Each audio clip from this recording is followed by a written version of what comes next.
Amados irmãos, vamos abrir em Romanos capítulo 2.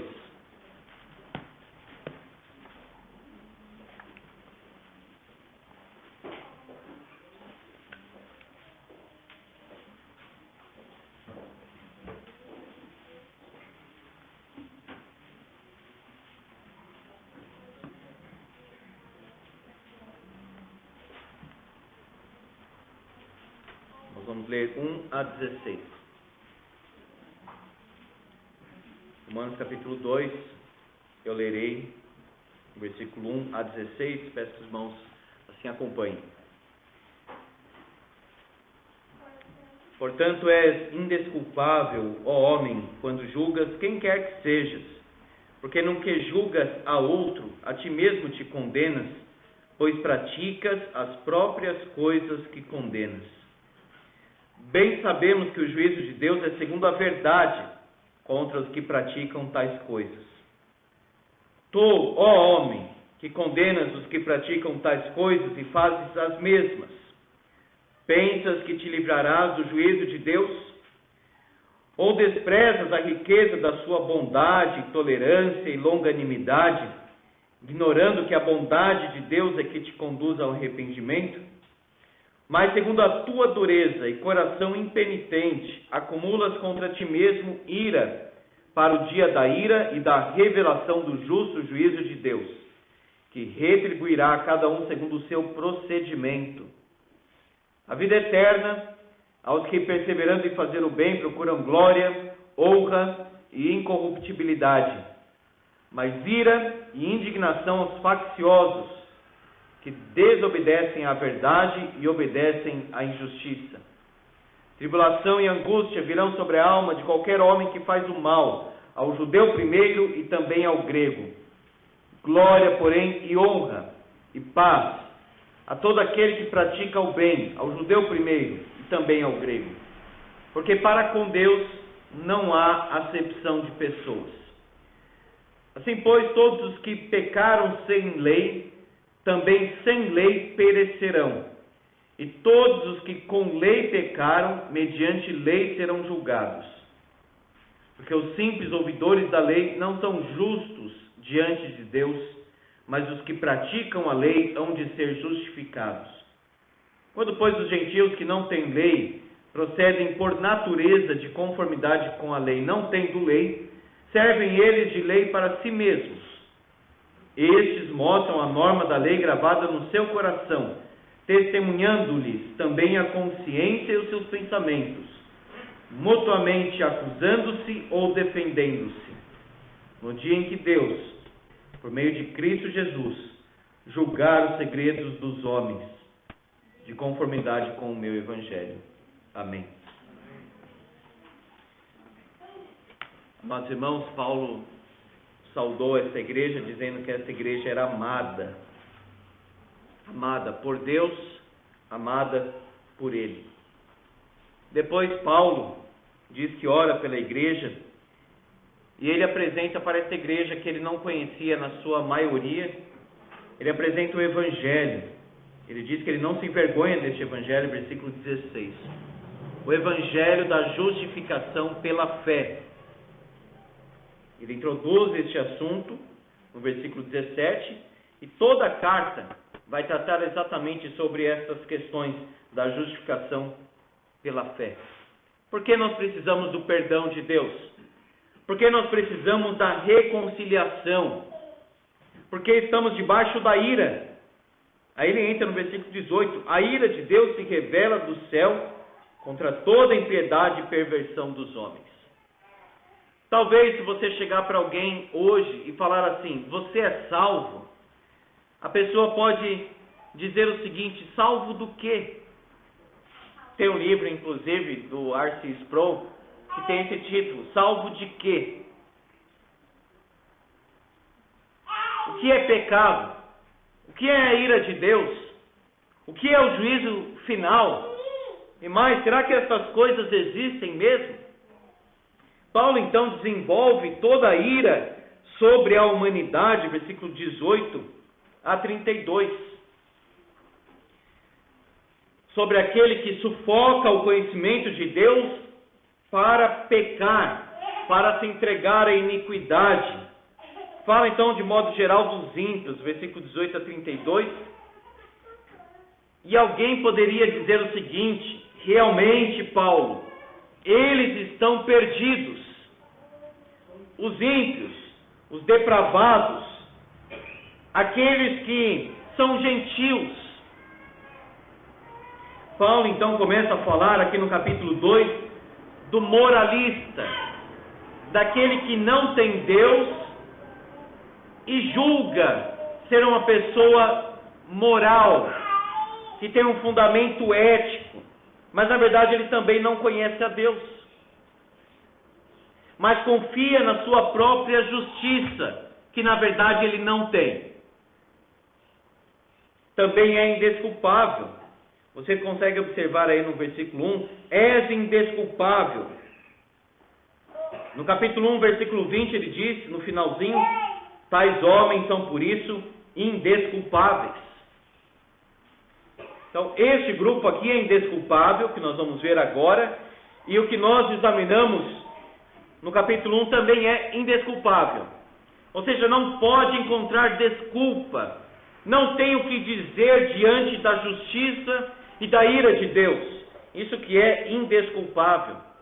No capítulo 1 nós temos o testemunho de Deus na criação.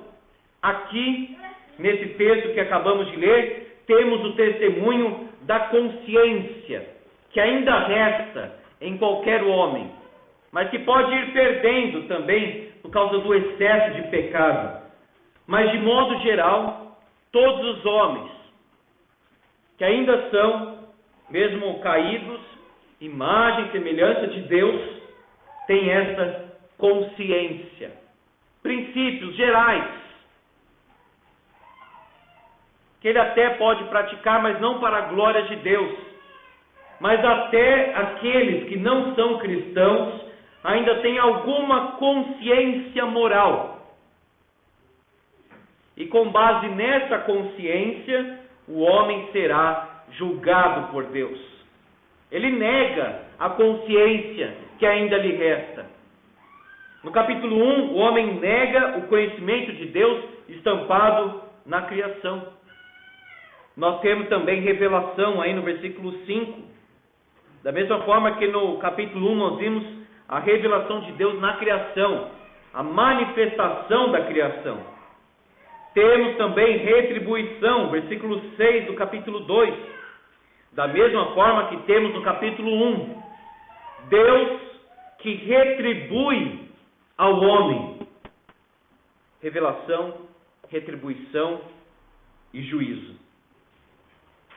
Paulo começa aqui no capítulo 2, essa divisão, na verdade é nossa, de capítulos e versículos. Paulo obviamente escreveu um texto corrido, direto. E aqui tem uma ligação, então, portanto, no versículo 32, nós lemos pessoas que praticam o mal e incentivam os outros também a essa prática. Vai acompanhando aí, por favor, para não perder o raciocínio. Ora, conhecendo eles a sentença de Deus, os ímpios, de que são passíveis de morte os que tais coisas praticam, não somente as fazem, mas também aprovam os que assim procedem. Então no versículo 32 está falando de alguém que faz e aprova o que o outro comete. No capítulo 2 começa a falar de alguém que faz e condena. Mudou um pouco, mas os dois fazem. Os dois praticam o mal. Nessa epístola aos Romanos, Paulo usa um recurso retórico, imaginando que tem alguém ali conversando com ele. Então veja, portanto és indesculpável, ó homem. É uma retórica, traz dinâmica para a sua argumentação. É um recurso retórico, um crítico imaginário. Portanto, é indesculpável. Isso aqui faz a mesma coisa, mas ele faz escondido. Tanto que fala aqui dos segredos dos homens, versículo 16. Ele tem outros tipos de pecados. Ele se afasta de Deus de uma forma um tanto diferente daqueles que nós vimos no capítulo 1, mas ele também é pecador, depravado e distante de Deus, mas é um moralista. Alguns comentaristas do capítulo de Romanos lembram de Sêneca, que chegou a ser até um conselheiro, de certa forma, de Nero. Ele era um moralista. Ele era alguém que, estoico, procurava aquele padrão de moralidade e tudo, mas ele mesmo conversou com Nero, o aconselhou e o ajudou de alguma forma a matar a própria mãe dele. Quer dizer, moralista, mas você encontrará outros pecados nesse tipo de moralismo. Nós temos que ter muito cuidado quando Jesus falou para não julgarmos os outros e assim sermos julgados. Jesus disse: não julgueis para que não sejais julgados. Só Deus é juiz. Contudo, irmãos, esse verso tem sido deturpado nos nossos dias. Você não pode dizer que algo está errado, aí eles citam: olha, não julgueis para que não sejais julgados. Só que você vai encontrar outros textos da Bíblia que vai dizer assim: julguem as coisas. Então, julgar no sentido de exercer critério, juízo, no sentido assim, isso é certo, isso é errado, isso a Bíblia manda fazer. Separar as coisas, isso convém, isso não convém, isso é certo, isso é errado, aquela pessoa agrada a Deus, aquela pessoa não agrada a Deus, a Bíblia manda fazer isso. Quando fala, não julgueis para que não sejais julgados, continua o texto, pois com critério, com peso, com que você julga o outro, você também será julgado e medido.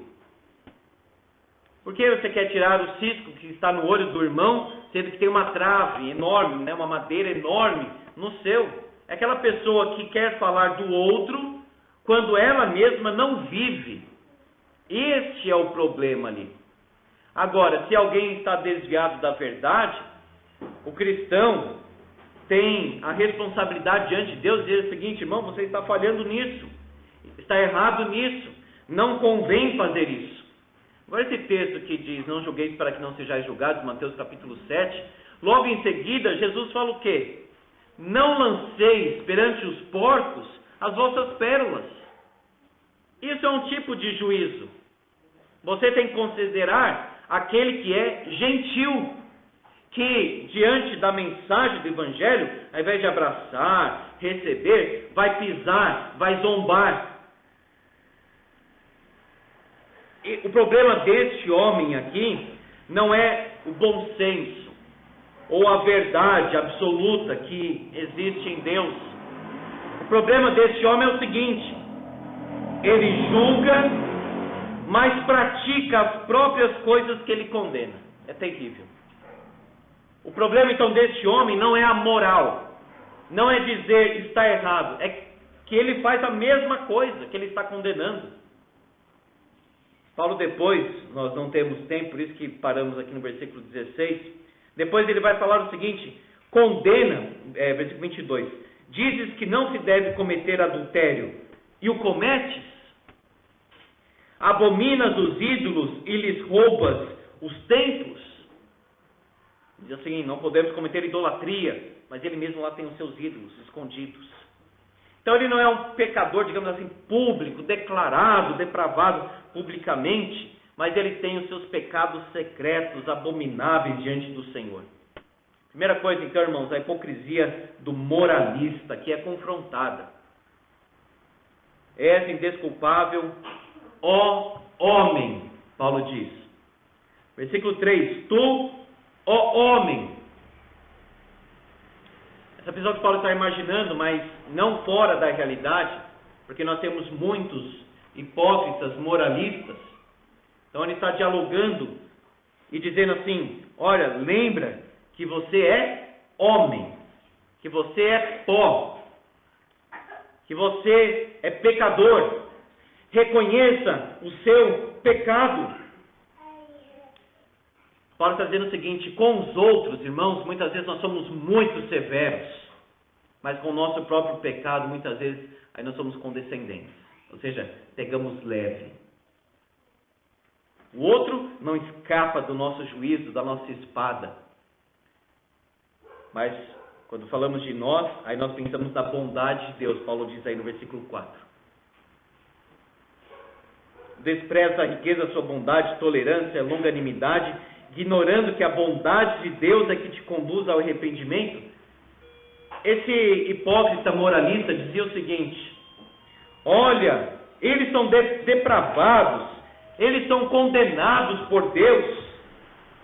Mas quando ele olhava para ele mesmo, sabe o que ele pensava? Mesmo com todos os seus pecados, tão distante de Deus, ele pensava o seguinte: ainda bem que Deus é bom, né? Ainda bem que Deus é paciente. Aí ele começava a pensar em algo que era favorável para ele. O outro ele condenava, mas quando ele olhava para o seu próprio coração, ele queria a bondade de Deus. E o juízo de Deus é santo. Às vezes, irmãos, quando nós temos problemas dentro de nós, no nosso coração afastado de Deus, o que nós preferimos fazer? O que é chamado de projeção na psicologia e na psiquiatria. Olhem para ele, não para mim. Não olhe para o meu coração, não olhe para a minha vida, não. Olhe para ele. Aí começa a condenar o outro e culpar o outro, porque sabe que no coração tem pecado. Ou procura também exaltar o pecado do outro, destacar o pecado do outro, para que ele mesmo se sinta bem e confortável. Então condena, aí ele vai se sentindo assim, justo, exaltado em si mesmo, enquanto condena o outro. Tiago diz o seguinte: quem és tu que condena o próximo? Só um é legislador e juiz. Lembra de Davi? Ele ainda não tinha confessado verdadeiramente o seu pecado. Natan contou aquela história muito didática. Ele diz o seguinte: o que nós devemos fazer com tal homem? O texto é impressionante. Diz que Davi ficou irado ao extremo. Ele ardeu em ira e disse que esse homem seja morto. Aí Natan quebrou o coração dele quando disse assim: Davi, tu és o homem. Muitas vezes, irmãos, nós estamos tão irados contra os pecados dos outros, porque nós temos pecado também no nosso próprio coração. Pode ser isso.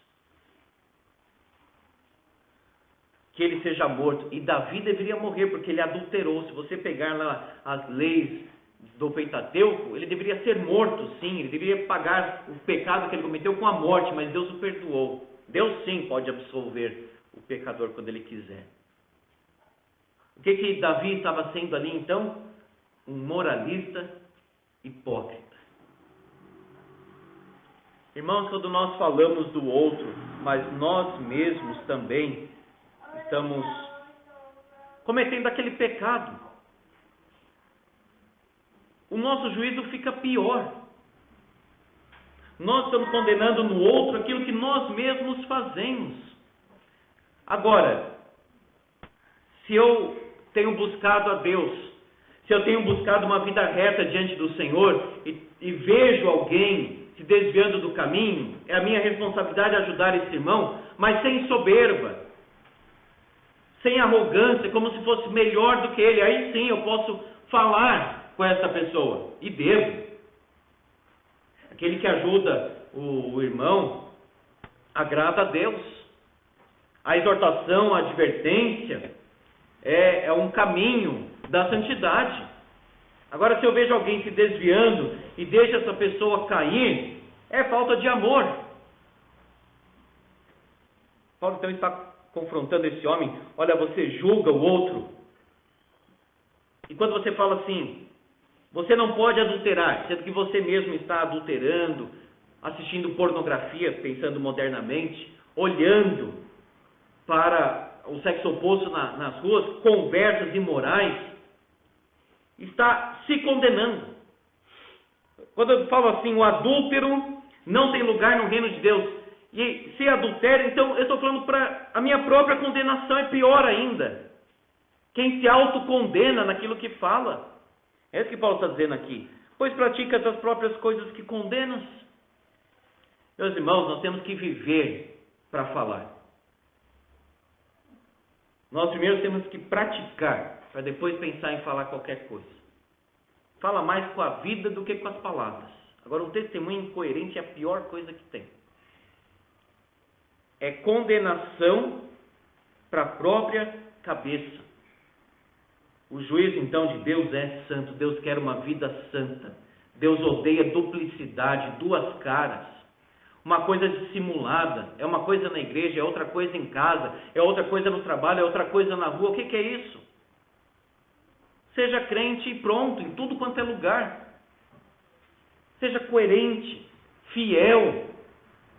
E não uma pessoa que faz aquilo que condena.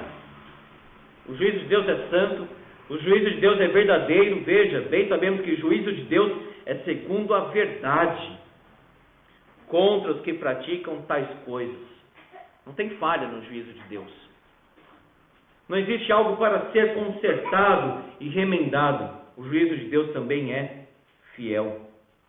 Tu, ó homem, que condenas os que praticam tais coisas e fazes as mesmas, pensas que te livrarás do juízo de Deus?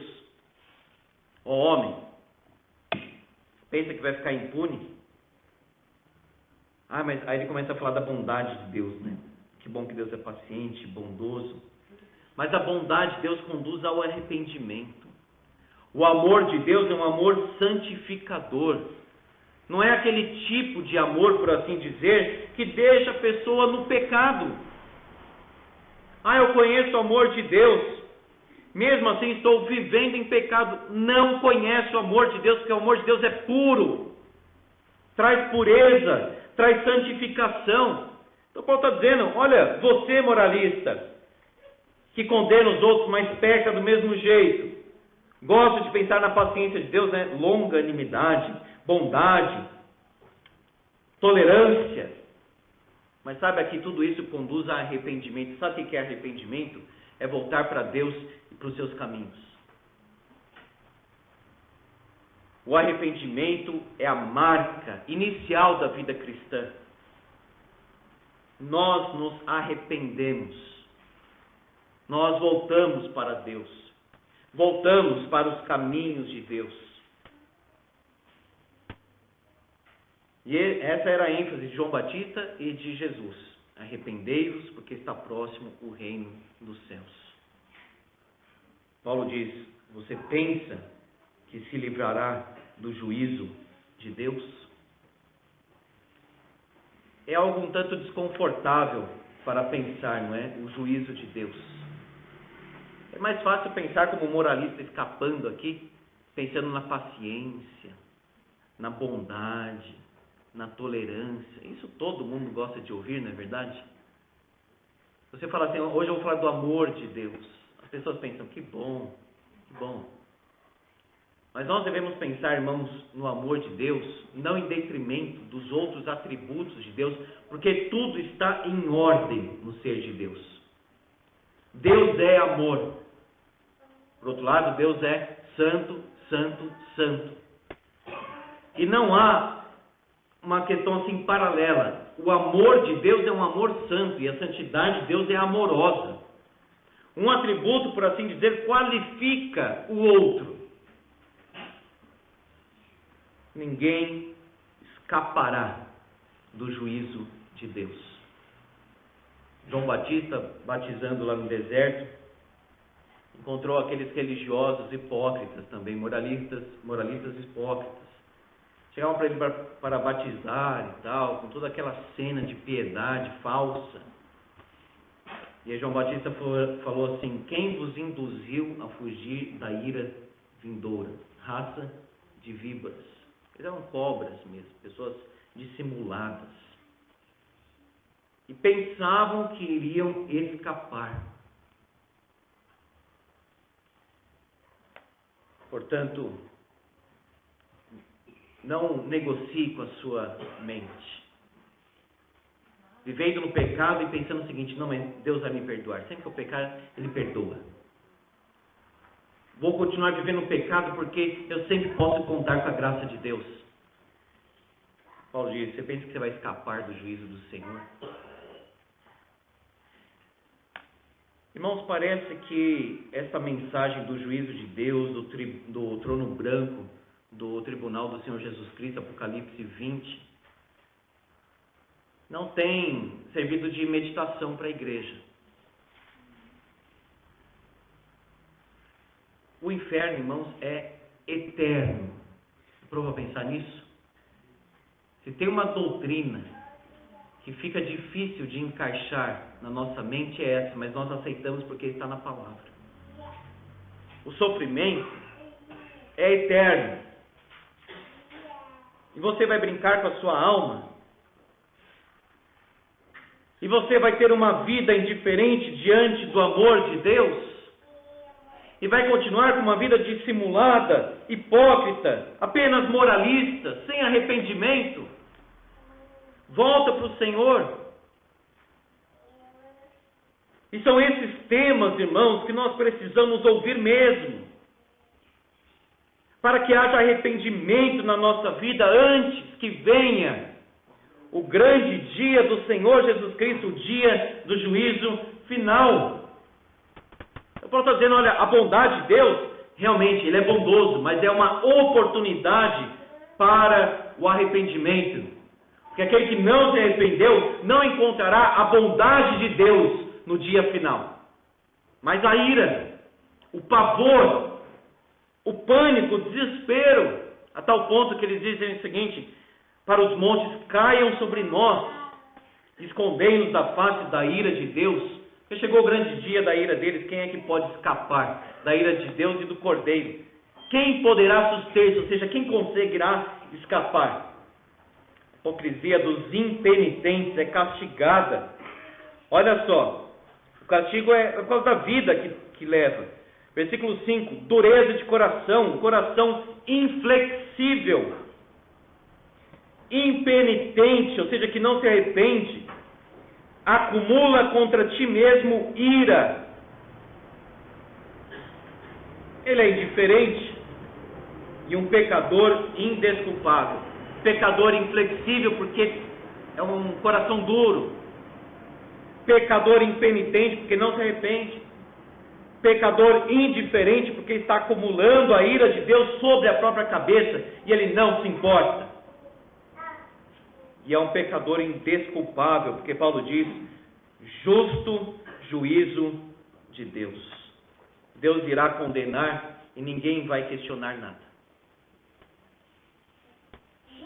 Deus é justo, diferente dos juízes dos nossos dias, dos tribunais humanos. O tribunal de Deus é justo, e Paulo diz: justo juízo de Deus, que retribuirá a cada um segundo o seu procedimento. Vivi assim, então o juízo é assim. Isso não é salvação pelas obras, porque a salvação é pela graça. Mas o juízo, o tribunal do juízo de Deus, considerará o nível, a profundidade que nós tivemos de conhecimento. Aquele que conheceu muito e fez pouco, será julgado baseado nisso. Aquele que conheceu pouco, fez pouco, será julgado baseado nisso. Então, há níveis de sofrimento eterno. Da mesma forma que há diferença no galardão eterno. Retribuirá a cada um segundo o seu procedimento. Paulo está dizendo para esse hipócrita moralista o seguinte: não viva pensando o seguinte: no final dá tudo certo. Não é esse o refrão? Tudo vai dar certo no final. Quem disse isso? O Senhor Jesus que não foi. A Bíblia que não foi. Então você cuidado, irmãos, com essas frases de efeito que procuram aliviar as pessoas e elas não se arrependem. Elas se sentem assim aliviadas, mas elas não se arrependem. E aí o destino eterno dessas pessoas está em jogo, porque veja, o dia da ira e da revelação do justo juízo de Deus. Jeremias 32:19, Mateus 16:27, 2 Coríntios 5:10, todos esses textos falam o seguinte, Antigo e Novo Testamentos, que Deus retribuirá em justa medida. E agora, para aliviar um pouco, que eu e você estejamos no versículo 7. A vida eterna aos que, perseverando em fazer o bem, procuram glória, honra e incorruptibilidade. A glória de Deus, a honra de Deus, ou seja, a aprovação, a incorruptibilidade, ou seja, a vida eterna, o estado de bem-aventurança eterno,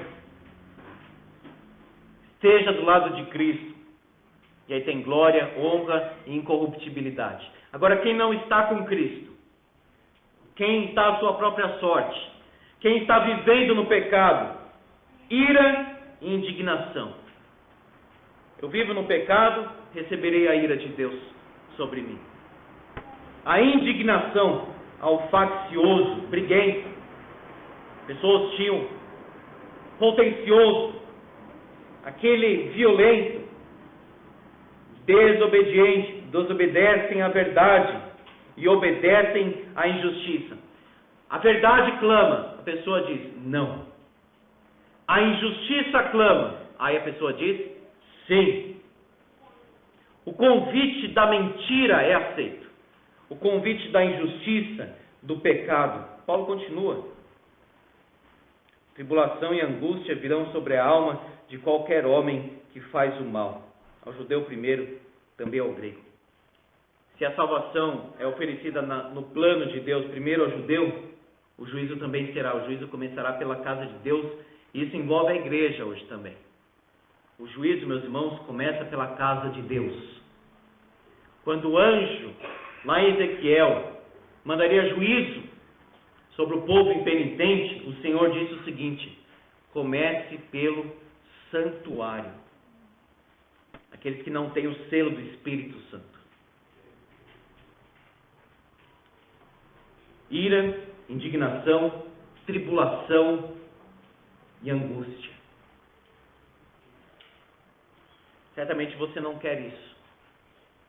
Então não queira o pecado e queira Cristo. Se arrependa. Peça perdão a Deus. Mude de vida. Abandone aquele pecado para que não seja abandonado por Deus. Tribulação, angústia, aflição, dor, sofrimento eterno, ira, indignação. O inferno não é a ausência de Deus, é a presença de Deus, mas em ira, não em graça. O castigo não fará diferença. Judeu primeiro, também ao grego. Glória, porém, e honra e paz a todo aquele que pratica o bem. Judeu primeiro, também ao grego. Glória, honra e paz. Meus irmãos, a paz é mediante Jesus Cristo. Tenha um relacionamento com Jesus Cristo. Diz o versículo 11, porque para com Deus não há acepção de pessoas. É outro texto que as pessoas gostam de citar. Mas o contexto aqui é juízo. Deus não faz acepção de pessoas. Exatamente, Ele julga todo mundo. Quem não se arrependeu será julgado. Mas é judeu, é grego, é romano. Tanto faz. A régua será a mesma para todos. A hipocrisia dos culpados é consciente. Veja como Paulo vai construindo a sua argumentação e não tem como escapar. Mas Paulo, eles são inocentes. Paulo diz não, por causa da revelação de Deus na natureza. Alguém pode dizer, mas Paulo, eles não tiveram acesso à lei. Paulo diz não, porque tem a lei interna. Porque são criados à imagem e semelhança de Deus. Vejam, tem versículo 15. Mostram a norma da lei gravada no seu coração. A norma da lei, o princípio da lei, está em todos. Não perfeitamente, como se fosse a própria lei de Deus. Mas você em qualquer tribo, em qualquer lugar, você vai observar princípios morais, senão seria impossível viver em sociedade, não é? Seria impossível.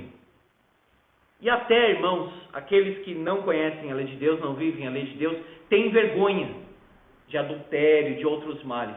Eles não vão publicar isso tão ferozmente, tão abertamente, a não ser na proximidade do fim, em que o pecado não será mais vergonha, e a consciência será cada vez mais reprimida, já não haverá mais dor na consciência. Não estamos nisso?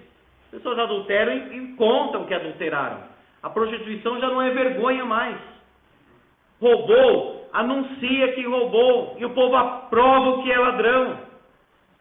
Proximidade do fim.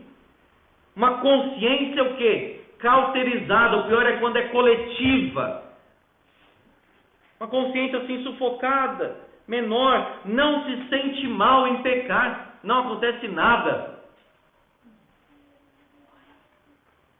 Eles negam aquilo que Deus colocou no coração para que fosse suportável viver em sociedade. Deus ainda mantém alguma graça neste mundo, irmãos, por isso que as coisas não são tão ruins. Mas quando essa graça for retirada, aí sim, irmãos, nós vamos ver o que o homem é capaz de fazer em termos de iniquidade, de impiedade. Portanto, são indesculpáveis, testemunhando a consciência e os seus pensamentos, mutuamente acusando-se ou defendendo-se. Então vejam, será que não sabia que era errado? Sabia sim. A questão é praticar mais, não é saber mais, é praticar mais. Paulo diz o seguinte: acusando-se, defendendo-se. O que a pessoa quer? Rebeldia contra Deus, que é pecado. O julgamento de Deus, então, se fundamenta no conhecimento. Serão julgados porque tem a lei da natureza e a lei da consciência. Paulo diz: os que praticam a lei hão de ser justificados, versículo 13 no final. A questão, depois ele vai explicar isso, capítulo 3, versículo 20. A questão é a seguinte: será que alguém pratica? Nós temos uma lei externa, que é a lei da palavra de Deus, e nós temos uma lei interna. O pecador impenitente nega a lei de Deus, nega a revelação geral e nega a lei interna. Ele está completamente culpado. Paulo termina no versículo 16, termina a sessão que nós lemos, dizendo o seguinte: Deus, por meio de Jesus Cristo, julgará. Olha o que ele diz: os segredos dos homens. Esse moralista aqui peca em segredo, mas diante de Deus, irmãos, a nossa vida está completamente aberta. Os segredos dos homens, toda a podridão do coração será revelada naquele dia, e uma consciência de vergonha cairá sobre todos. Jesus Cristo é o juiz autorizado. O alcance do julgamento é o coração. Ninguém peca escondido, porque peca na presença de Deus, de conformidade com o meu evangelho. É óbvio que eu não quero terminar aqui esse sermão.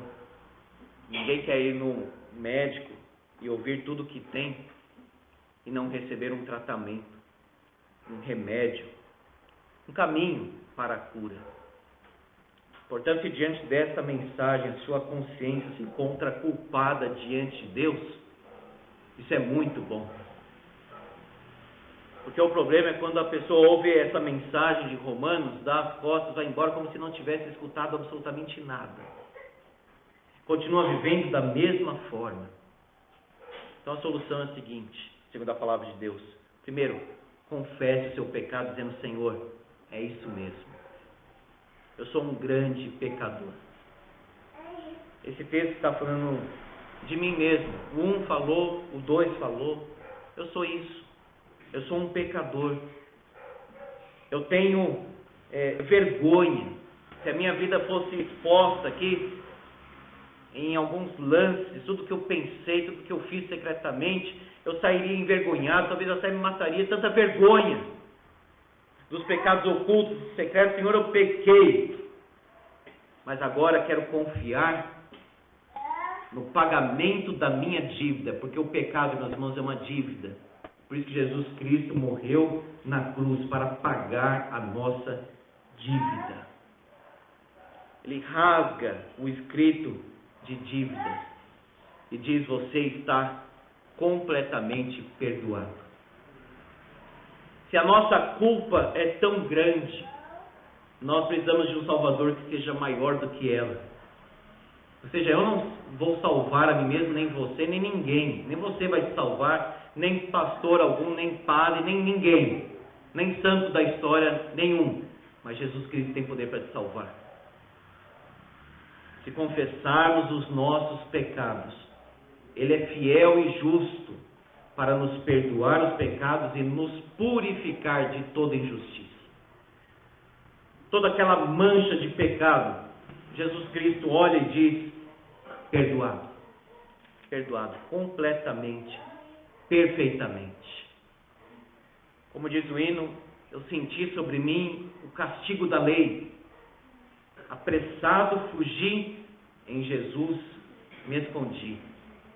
E abrigo nele seguro achei. Foi onde? Foi na cruz. Confesse seu pecado, receba o perdão. Se você confessou a Deus seus pecados, se você realmente entregou a sua vida, se você confiou no Senhor Jesus, não viva como uma pessoa culpada. Não sei o que vai acontecer, não tenho certeza. Que João diz: essas coisas servirem para que vocês tenham a certeza que vocês têm a vida eterna, vocês que creram no Senhor Jesus. Confesse seu pecado, receba o perdão de Deus, ame o Senhor e siga um novo caminho. Cristo, irmãos, é a única solução para a nossa vida. Entregue a sua vida para o Senhor. Você encontrará a vida eterna, não a ira eterna, mas a vida eterna. A solução é só uma. Por isso que Jesus disse: eu sou o caminho. Ele não disse um caminho. Eu sou o caminho, a verdade e a vida. Louvado seja o Senhor. Amém. Vamos orar. Deus Santo, lemos a Tua palavra. Toda aquela lista de maldição deveria verdadeiramente cair sobre nós. Merecíamos tudo aquilo e muito mais. Não é estranho para nós, não é uma coisa deslocada, fora de lugar, a Tua ira. Mas nós te louvamos porque Jesus Cristo sofreu a maldição, a ira, a condenação em nosso lugar. O castigo que nos traz a paz caiu sobre ele. Ó Pai, que Cristo seja o conforto da nossa alma. Que nós possamos entregar, ó Deus, a nossa vida para Ele. Que nós possamos confiar no sacrifício dEle. Que nós possamos agora, Senhor, confessar, assumir que verdadeiramente pecamos. Somos pecadores, transgressores, indignos. Como Paulo disse: desventurado o homem que sou. Quem me livrará do corpo desta morte? Mas ele respondeu: graças a Deus por Jesus Cristo nosso Senhor. Nenhuma condenação há para os que estão em Cristo Jesus. E agora nós, que somos filhos, podemos dizer: quem nos separará do amor de Deus? Ó Pai, que a nossa vida seja uma só. Sejamos sinceros. Que não haja moralismo hipócrita. Que não sejamos pessoas falsas, incoerentes. Que nós possamos viver aquilo que nós pregamos, aquilo que nós acreditamos. Que nós sejamos cristãos verdadeiros. Corrige, Senhor, a nossa vida. Corrige, Senhor, os nossos caminhos. Nos coloca, Pai, em Cristo Jesus. Nos coloca, Pai, na Tua palavra. Nos coloca, Senhor, na verdade. E salva, Senhor, aqueles que estão ouvindo essa mensagem, para que não se percam, para que não negociem com a própria mente, dizendo Deus é amor. Ó Pai, livra-nos do mal, livra-nos da cidade da destruição, livra-nos, Senhor, da condenação eterna. Que nós sejamos bem abrigados e seguros no Teu Filho Jesus Cristo, nosso suficiente Salvador. Que Ele receba toda a honra e toda a glória. Que Ele seja louvado e adorado pelos séculos dos séculos. Que Ele seja, Senhor, a nossa maior gratidão. Que nós possamos olhar para Ele, que Ele de fato toque a nossa vida, que Ele emocione, Senhor, as nossas palavras. Ó Deus, perdoa os nossos pecados e dá-nos a vida eterna, em nome de Jesus. Amém.